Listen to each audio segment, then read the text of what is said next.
যেখানে হয়ে ভক্তের আগমন সেখানেই হয়ে মধুর বৃন্দাবন। আজ এখানে ভক্তগণের আগমন হয়েছে, ভক্তগণ আসতেছে। এক ভক্ত আর এক ভক্তকে বলেছে, অমন চলো রে চলো মধুর বৃন্দাবনে, অমন চলো রে চলো মধুর বৃন্দাবনে, অমন চলো রে চলো মধুর বৃন্দাবনে, অমন চলো রে চলো মধুর বৃন্দাবনে। ওরে বৃন্দাবনে রাধা রানীর চরণ দর্শনে, ওরে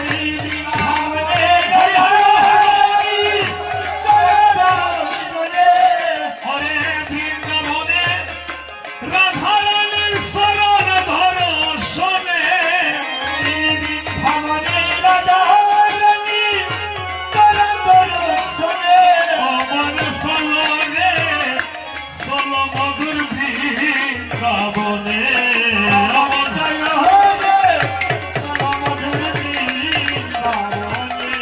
অমন চলো রে চলো মধুর বৃন্দাবনে।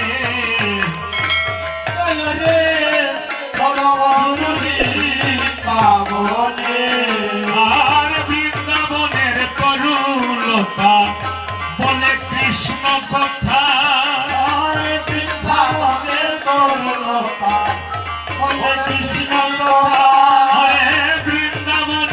তরুলতা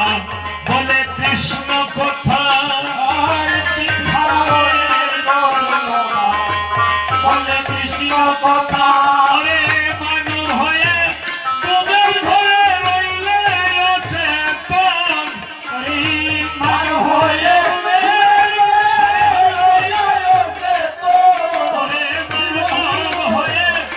তোমার ঘরে রইলে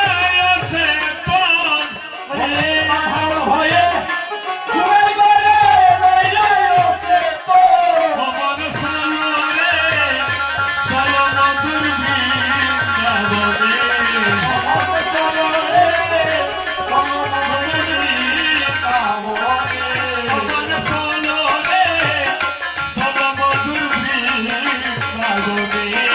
অমন চলো রে চলো মধুর বৃন্দাবনে, ওরে বৃন্দাবনে রাধা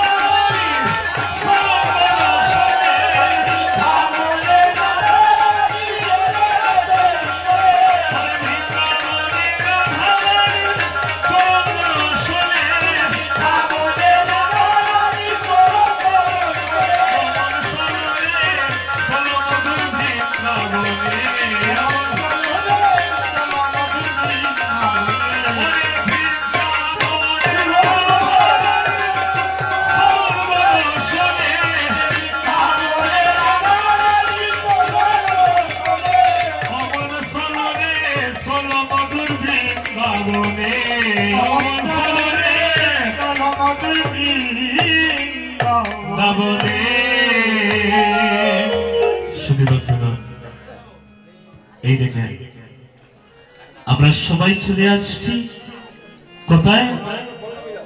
মধুর বৃন্দাবনে। বৃন্দাবন কিন্তু এক প্রকার নয়, বৃন্দাবন হচ্ছে 4 প্রকার। আজ আমরা যেখানে আসছি সেখান হচ্ছে নববৃন্দাবন। কেন এটা নববৃন্দাবন হলো? আমার গৌরহরি এসে বলেছিলেন আমার ভক্ত কবু না যায় বৃন্দাবন।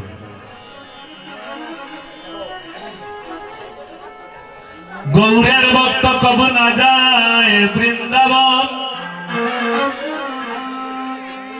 গৌর বিনা প্রাপ্ত নয় রে আমার ব্রজেন্দ্র নন্দন।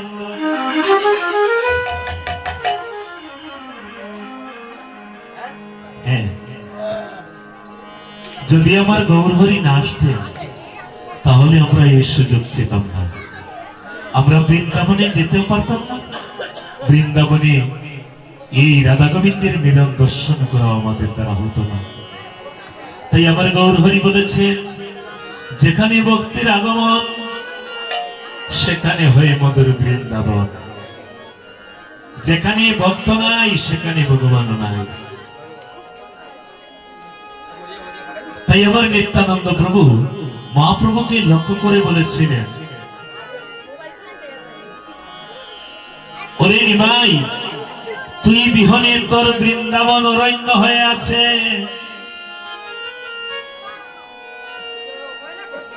তুই ছাড়া বৃন্দাবনে কিছু নাই। তুই কি দেখিতে ব্রজধামে যাবে রে নিমাই? ব্রজধামে যাবে রে নিমাই। ওরে সাদের বৃন্দারণ্য হইল শূন্য,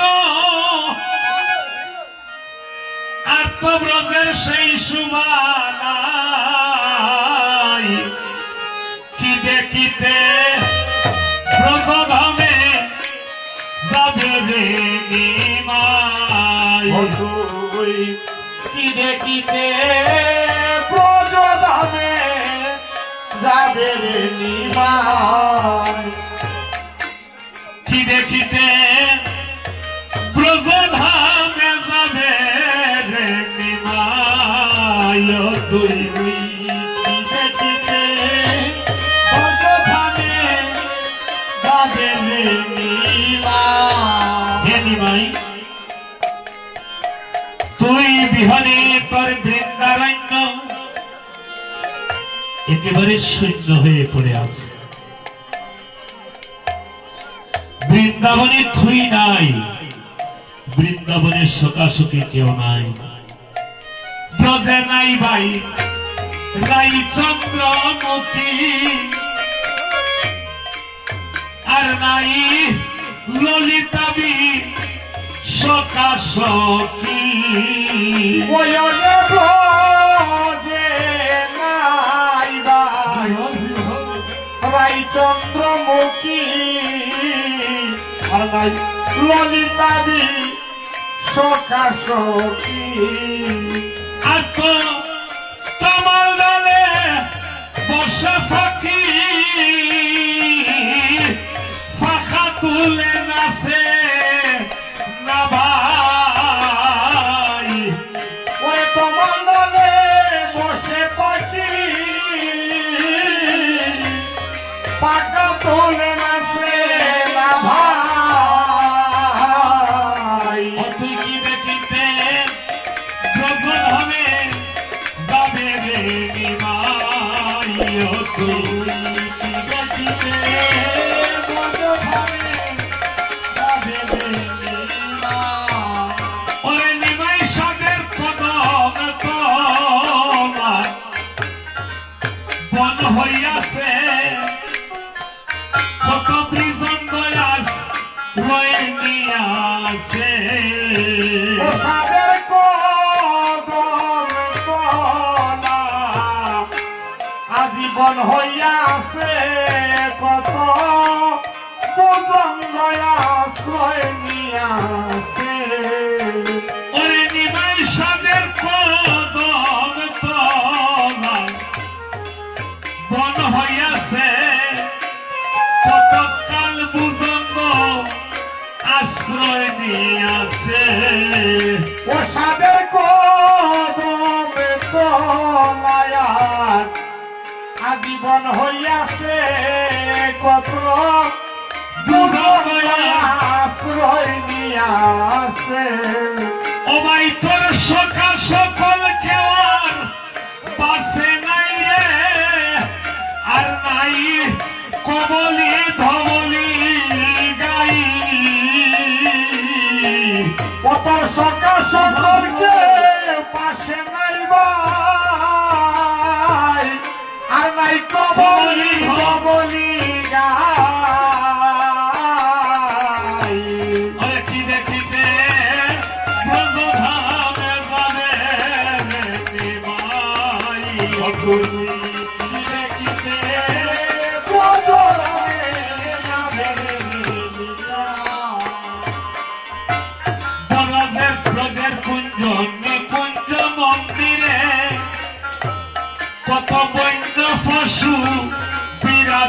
করে ও বাইরে ব্রজের কুঞ্জ নিকুঞ্জ বনে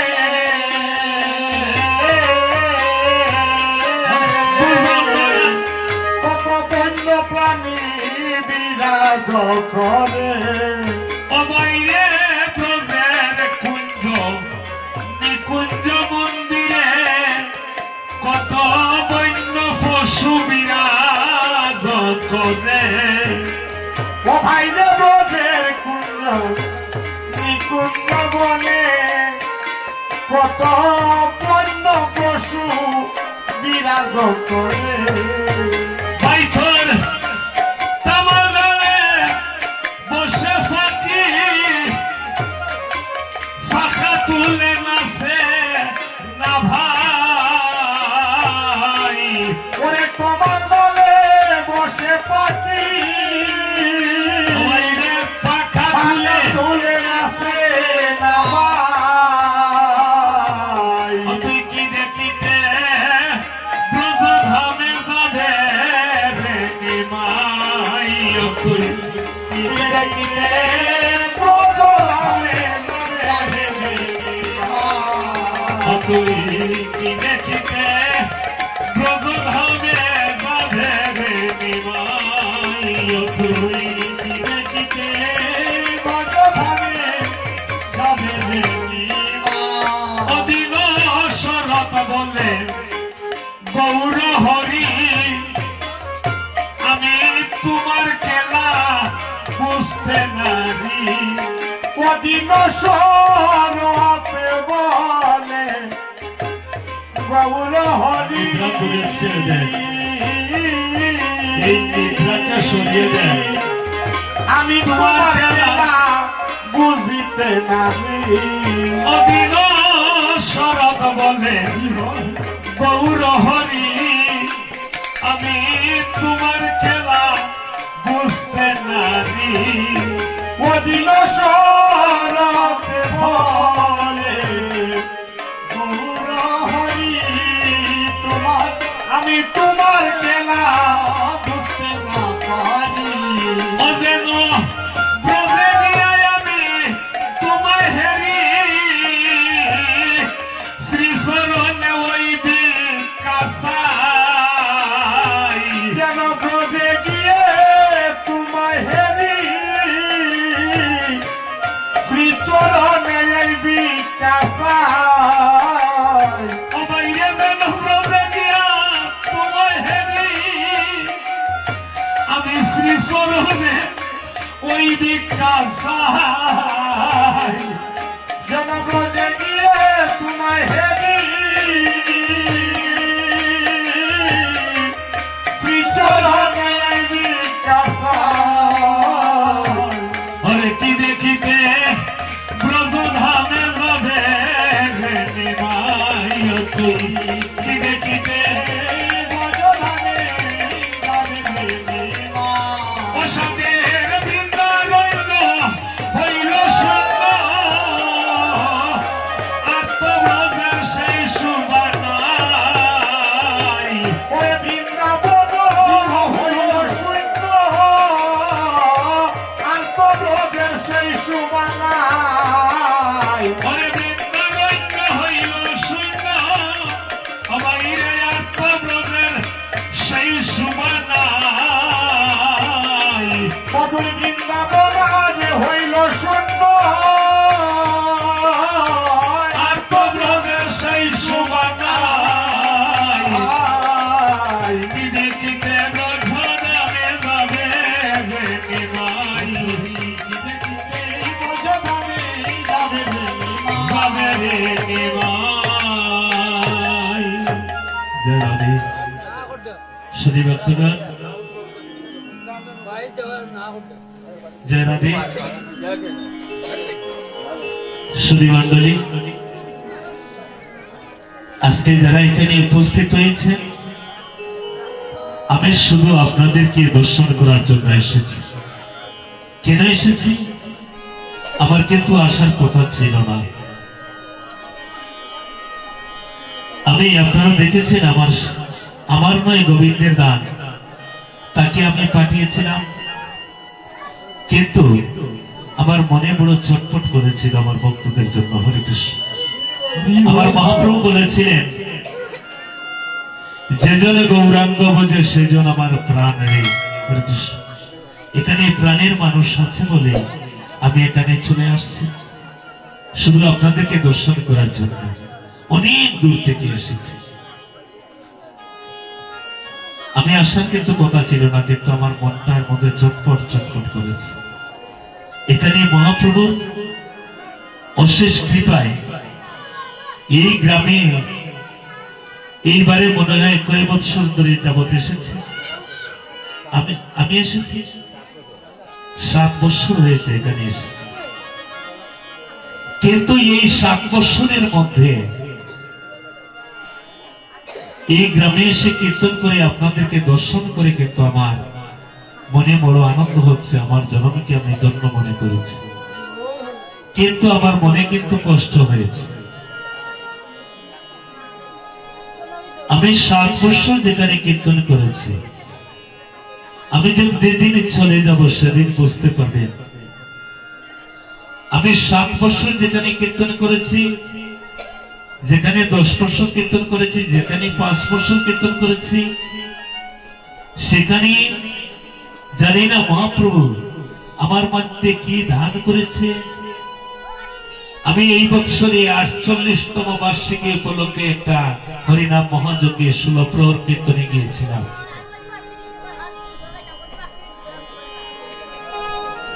আপনারা চিনেন, আমাদের বাড়ির পাশে একটা গ্রাম নন্দিউড়া গ্রাম। ওই নন্দিউড়া গ্রামে অষ্টপ্রহর কীর্তনের অধিবাস কীর্তন করে আমি 16 প্রহর কীর্তনে গিয়েছিলাম কোমলগঞ্জ থানায়। আর থেকে 10 বছর ধরে আপনারা চিনতে পারেন কেউ, ভক্ত বাবাজি করে একজন বাবাজি আছে,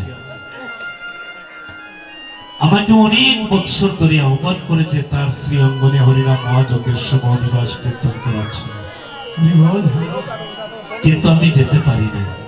এই বছরে মহাপ্রভুর অশেষ কৃপায় আমি সেই শ্রী অঙ্গনে গিয়ে দেখি 48তম বার্ষিকী উপলক্ষে 16 প্রহর ব্যাপী হরিনাম মহাযজ্ঞের শুভ দিবস। তাহলে 47 বছর এখানে হরিনাম মহাযজ্ঞ হয়েছিল, আর 47 বছর পূর্তি উপলক্ষে 48 বছর পূর্তি উপলক্ষে আমি নরাদম সেখানে অধিবাসে গিয়েছিলাম। সেখানে গিয়ে অধিবাস কীর্তনে করিতে করিতে আমার মনে একটি কথা জাগলো। বলেছিলাম, হে ভক্তগণ, আমি এসে আপনাদেরকে দেশ দর্শন করে আমার জন্মকে আমি ধন্য মনে করেছি। এই ভক্ত বাবাজির অশেষ আহ্বানে আমি এখানে এসেছি।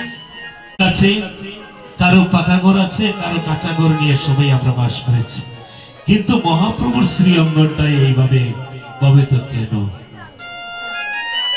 আমি একটা প্রমাণ দেখিয়েছিলাম যে মৌলভীবাজার থেকে যাওয়ার পথে মুন্সিবাজার নিকটস্থ যাওয়ার পূর্বেই একটি মসজিদ 1-2 টাকা করে নিয়ে বিশাল একটা মসজিদ রাস্তার পাশে নির্মাণ করা হয়েছে। আপনারা দর্শন করেছে, সবাই বলেছে হ্যাঁ আমরা দর্শন করেছি।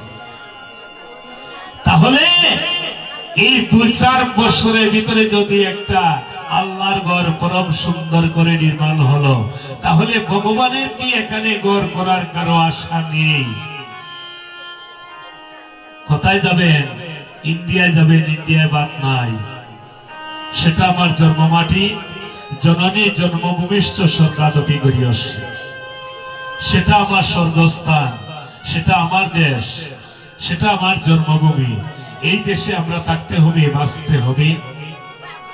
তাহলে এই দেশে বাঁচতে হলে আপনজনকে আমরা খুঁজতে হবে। আমরা কাকে খুঁজি?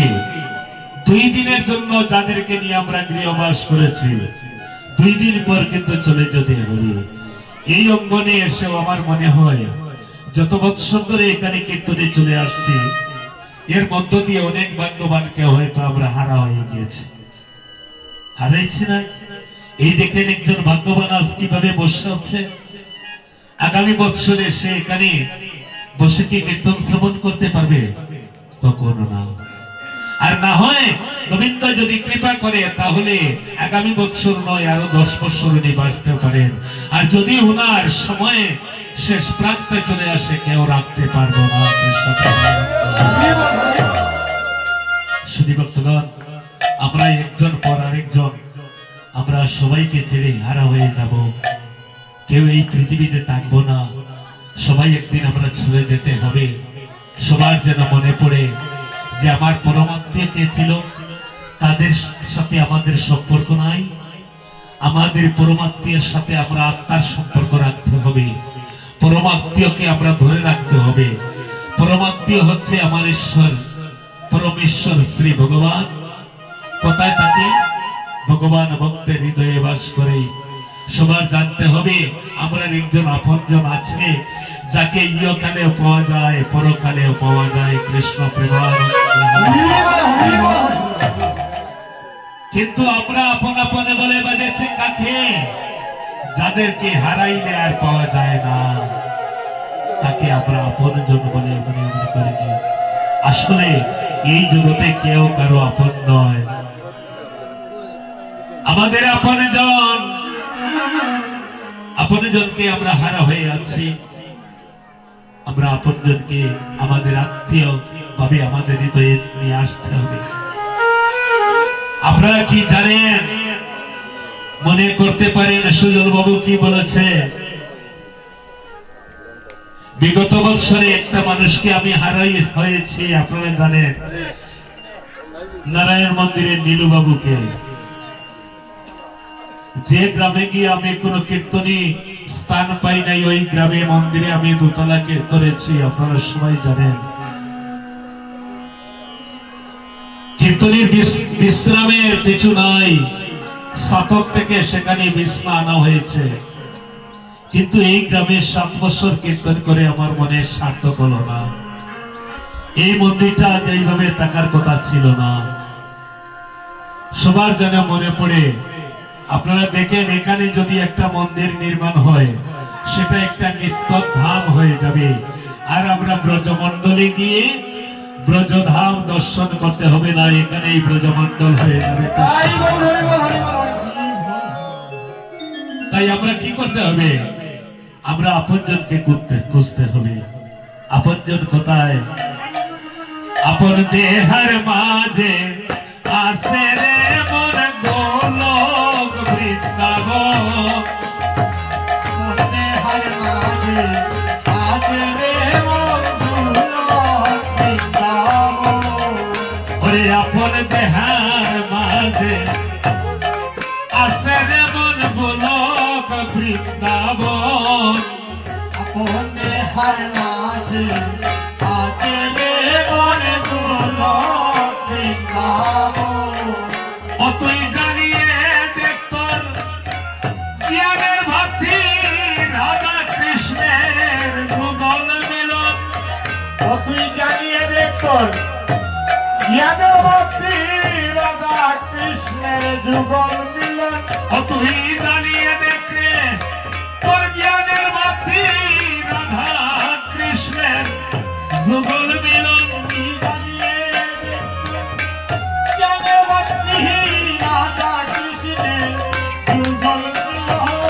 ওই দেহার মাঝে আসে রে মন গোলক বৃন্দাবন। আপন দেহার মাঝে আসে রে মন গোলক বৃন্দাবন। ওরে এই দেহ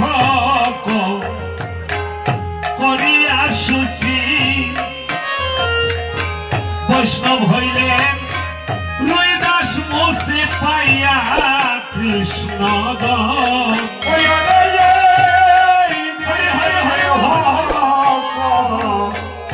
করিয়া শুচি বৈষ্ণব হইলেন রুইদাস মুসি পেয়ে কৃষ্ণ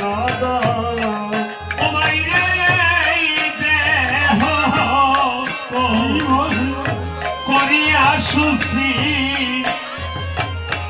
বৈষ্ণব হইলেন রুইদাস মুসি পাইয়া কৃষ্ণ। চরণ মাইনে রে দেহ কইয়া সুচি হরে বৈষ্ণব হরে হইলেন কইয়া সুচি কৃষ্ণ জানাবে এই দেহ করিয়া সুচি বৈষ্ণব হয়েছিলেন রবিদাস।